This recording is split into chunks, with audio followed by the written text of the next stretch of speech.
Oi pessoal, eu sou a Isabelle. Se você curte relatos sobrenaturais, você está no lugar certo. Então já se inscreve no canal, ative as notificações e lembre-se de curtir o vídeo logo pelo início, pois ajuda muito a entregar para outras pessoas. E vem comigo explorar o sobrenatural.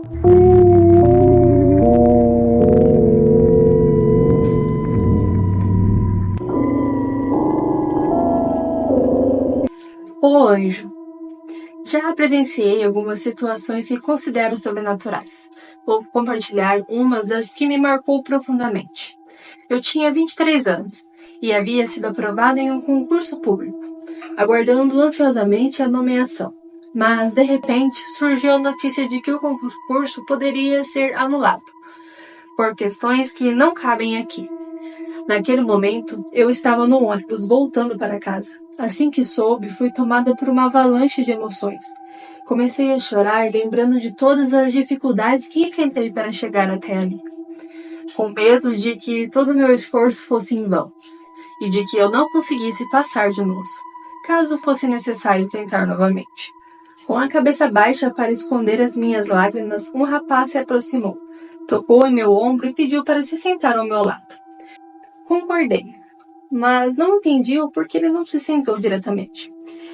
Ele então tocou o meu ombro e novamente disse: eu estava lá atrás no ônibus, senti que Deus pediu para que eu te dissesse isto. Não temas, você não tomará posse. Essas palavras fazem sentido para você? Naquele instante fui envolvida por uma sensação de paz e de amor indescritível, como se estivesse flutuando. Para mim, aquelas palavras tinham um significado profundo. Era exatamente o que eu precisava ouvir. A partir desse momento, entreguei a minha confiança a Deus, acreditando plenamente que Ele estava ao meu lado. E, de fato, eu tomei posse do cargo. Hoje já são 14 anos como concursado, e diariamente agradeço a Deus por essa grande bênção. Após ele me dizer aquelas palavras, baixei a cabeça em oração e chorava de gratidão. Quando olhei novamente para agradecê-lo, ele já não estava mais ali. Talvez ele tenha descido do ônibus, ou talvez fosse um ser de luz enviado para me trazer um pouco de paz e consolo. Nunca saberei ao certo, mas tenho plena convicção de que Deus sempre cuida de mim e Ele é maravilhoso. Obrigada, Isa. Eu sei que não é tão sobrenatural, não é, na verdade é, mas é um sobrenatural bom e não ruim. Obrigado por ler o meu relato, estou amando o seu canal. Amei o seu relato, achei lindo, maravilhoso, realmente Deus sempre está com a gente. E é isso, gente, é confiar nele e esperar que o processo dê certo. Às vezes a gente se anseia tanto e quando dá errado, talvez não era pra gente, não era isso que Deus tinha preparado, ele tinha algo muito maior. Já aconteceu comigo, já aconteceu com você, às vezes a gente só não dá muita importância. Mas é isso, vamos então para o nosso próximo relato de hoje. Oração de São Cipriano. Na semana passada, enfrentei uma situação difícil com um aluno, que me causou um grande desgaste emocional. Sou professora e o problema foi sério, o suficiente para me deixar bastante abalada. Hoje decidi fazer uma oração de São Cipriano, pedindo proteção contra as energias negativas e aos inimigos.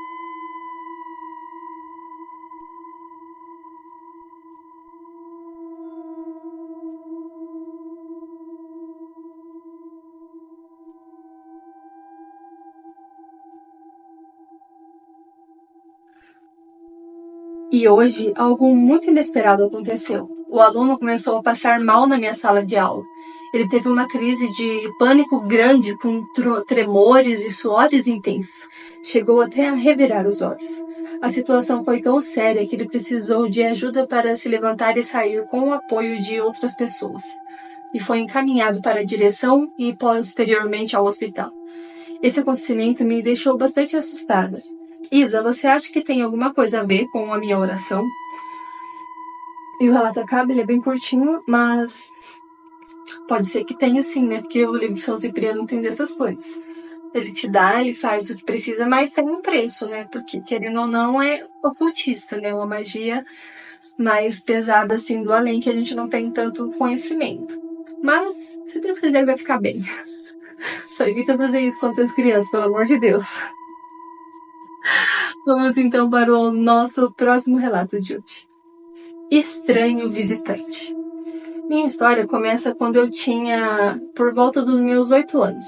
Naquela época, meus pais tinham acabado de se separar.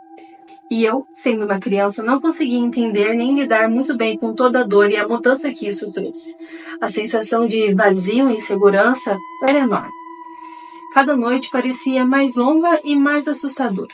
Estou contando esse contexto, pois acredito que tenha alguma ligação com o que aconteceu a seguir. Naquela noite, fui dormir com a minha pequena cachorrinha, Nina.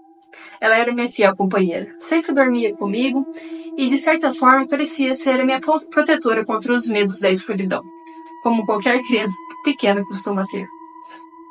Eu sou grande, meu pai fala que isso daí é um problema que eu tenho que resolver com a psicóloga, que eu fico me prendendo aos meus animais e eles têm que estar junto comigo para me sentir seguro. Então não é culpa sua, viu? Daí depois que você cresce, você ainda quer a companhia dos seus cachorrinhos. Mas seguimos então com o relato. Mas naquela noite algo diferente aconteceu. Quando eu acordei na madrugada, a Nina estava latindo. Seus latidos ecoavam pela escuridão do quarto, e seu corpo parecia tenso em alerta. Confusa e assustada, olhei para a direção em que ela estava latindo. Ela estava encarando e ao fundo do quarto vi uma figura alta, imponente, parada ao pé da minha cama. Era uma silhueta que parecia ultrapassar os 2 metros de altura, coberta com um manto negro, como o de um monge, com um capuz ocultando seu rosto. A figura estava ali, simplesmente parada, silenciosa e me observando. Meu coração batia tão rápido que parecia ecoar pelo quarto. Eu não sabia se estava acordado ou sonhando. Mesmo com toda a coragem de Nina, que rosnava e latia sem parar, aquela figura não se movia, não parecia se intimidar. Desesperada, puxei o travesseiro sobre a minha cabeça, rezando que aquilo fosse embora. Ao espiar novamente, ele ainda estava lá, imóvel. Eu tentei gritar, mas o medo era tão intenso que a voz não saía. Estava paralisada. Então, num gesto inesperado, a figura estendeu a mão para Nina, como se quisesse acalmá-la. E para minha surpresa, Nina parou de latir e pulou da cama e se aproximou dela. A figura ergueu a mão e Nina voltou tranquilamente para a cama, se deitando ao meu lado, como se estivesse em paz. Aquele gesto silencioso me assustou ainda mais. Quem ou o que era aquilo? A figura permaneceu ali, me olhando sem fazer nenhum movimento, até que o sol começou a surgir no horizonte. Quando os primeiros raios de luz iluminaram o quarto, a figura lentamente começou a desaparecer, até se desfazer no ar, como se nunca estivesse estado lá. Cerca de 20 minutos depois, minha mãe entrou no quarto para me acordar para a escola e me encontrou encolhida, chorando desesperadamente. Ela levou quase 1 hora para conseguir me acalmar. Mesmo assim, eu ainda estava abalada. Quando finalmente consegui me arrumar para ir para a escola, fui até a sala para calçar os sapatos. E ao olhar pela janela, vi a figura, novamente parada no quintal, me observando. Um pânico tomou conta de mim e minha mãe correu até mim para perceber o meu desespero. Naquele dia, minha mãe decidiu que eu não iria pela escola. Mas também não consegui ficar sozinha em casa. Então, ela me levou para o trabalho com ela. Passei o dia tentando esquecer o que tinha acontecido, mas aquela imagem ficou gravada em minha mente. Os anos se passaram e a figura não apareceu novamente, até eu completar 15 anos. Nessa época, perdi uma amiga muito querida que se suicidou, e a dor da sua partida foi imensa. Eu estava em um estado de luto e confusão, sem saber como lidar com a tristeza. Na noite seguinte ao seu falecimento, acordei novamente no meio da madrugada. E lá estava ela, a figura, silenciosa ao pé da minha cama. Mas dessa vez, algo era diferente. Em vez de medo, senti uma profunda sensação de paz. Como se ele estivesse ali para me confortar, para me lembrar de quem eu era, que não estava sozinha e que tudo ficaria bem. Depois disso, a figura começou a aparecer sempre quando eu enfrentava grandes dificuldades na vida, em cada momento de dor ou perca. Lá estava ela, silenciosa, com uma presença de apoio para me lembrar de que eu tinha uma força para superar qualquer coisa. Hoje, ao olhar para trás, acredito que a figura fosse o espírito do meu avô, que mesmo após a sua morte continuava a me proteger. Já faz muitos anos desde as últimas vezes que vi, mas sinto sua ausência. Sei que, de alguma forma, ele ainda está comigo, cuidando de mim à sua maneira silenciosa e misteriosa. É isso, Isa. Espero que goste do meu relato. E eu amei seu relato. Começa assim, que você suspense, medo, e agora como que vai ser? E termina fofo, gente. É o vô dela que tá cuidando dela. Ou qualquer outro espírito bondoso que se compadeceu e cuida dela. Sempre tá ali com ela quando precisa. Ai, amei esse relato. Amei, achei extremamente fofo. E dá vontade de abraçar você. Amei. E é isso, o que vocês acharam desse relato? Comenta aqui pra mim. E vamos então para a nossa próxima história de hoje. O Lobisomem do Sul. Quando eu era criança, morava no Paraná, em uma pequena cidade no sul. Nossa casa ficava próxima a uma serralheria antiga, meio abandonada, um lugar sombrio que todos evitavam à noite. No entanto, muitos moradores usavam o caminho atrás da serralheria para cortar caminho pela vizinhança, mesmo sabendo das histórias assustadoras que circulavam sobre o local, principalmente durante a semana da Quaresma.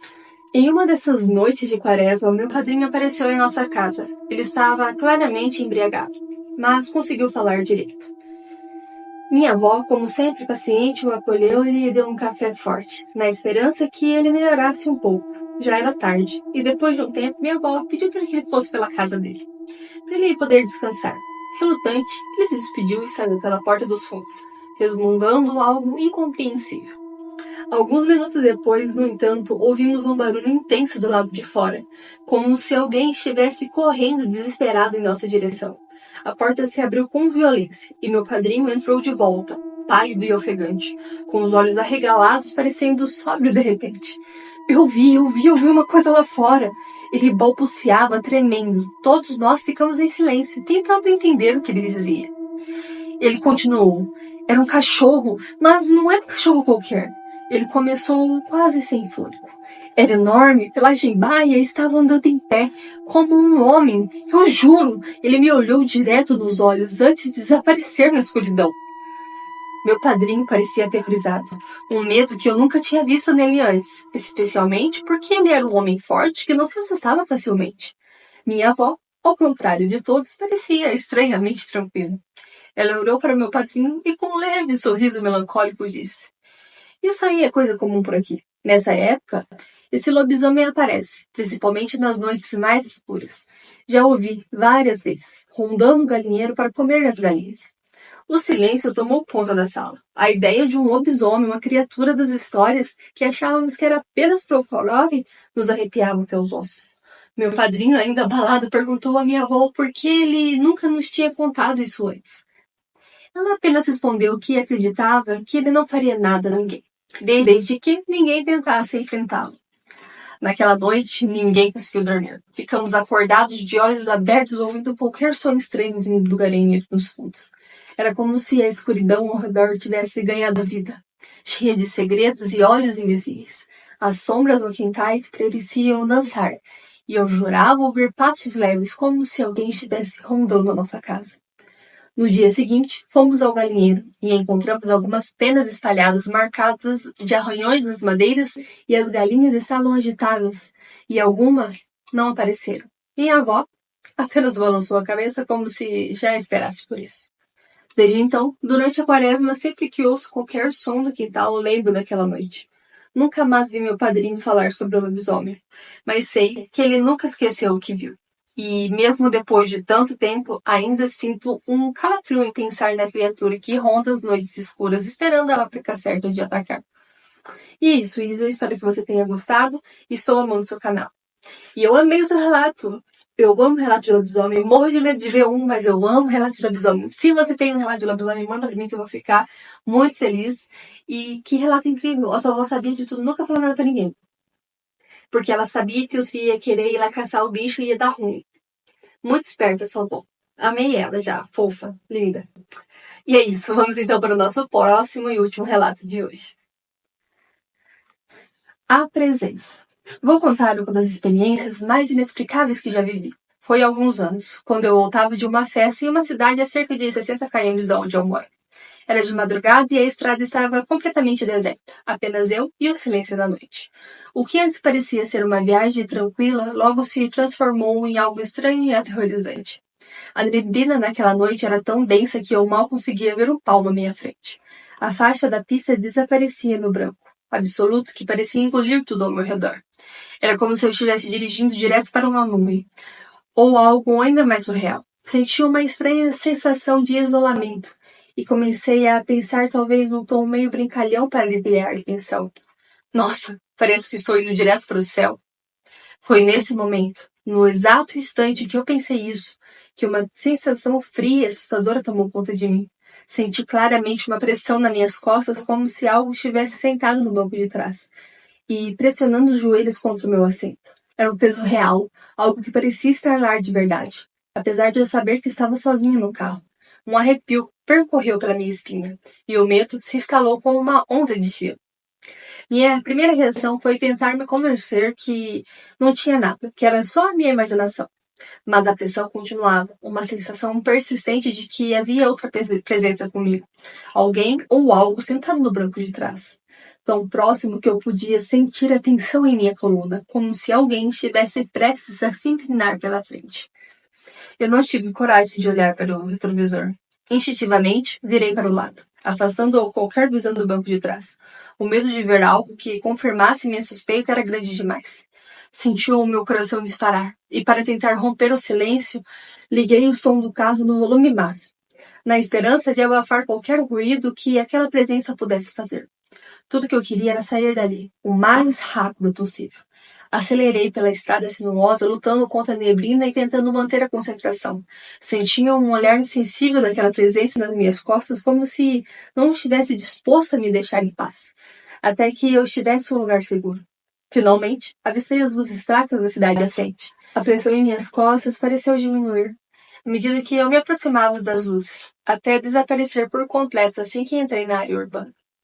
Ainda tremendo, parei em um posto de gasolina e desci para recuperar o fôlego. Olhei para o banco de trás para confirmar que não havia mais ninguém ali, mas a sensação de vazio ainda me incomodava.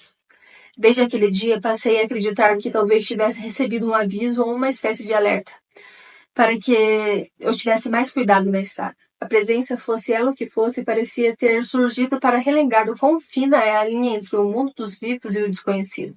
Aquele peso invisível ainda ronda minha mente, especialmente nas madrugadas silenciosas, como uma lembrança sombria de que às vezes não estamos sozinhos enquanto pensamos. Obrigada por ler o meu relato, Isa. Eu te agradeço pelo seu relato e eu achei bem plot twist, assim, coisa de filme. Se você pegar bem esse roteiro e dar um filmão, cara. Eu assistiria, com medo, mas assistiria. E falei, quem nunca virou o retrovisor porque tava com medo de ver alguma coisa lá atrás? Eu já fiz isso. Não vou negar. Mas é isso, amei o seu relato. Se você tem mais relatos para nos enviar, eu vou ficar muito feliz de estar lendo. E lembrando, se você que está assistindo tem um relato e gostaria que eu lesse ele aqui no canal, aqui na descrição vai estar os métodos de envio. Então manda para mim lá no meu e-mail que eu vou amar estar lendo seus relatos por aqui. E muito obrigada a quem assistiu até aqui, e boa noite e bons sonhos!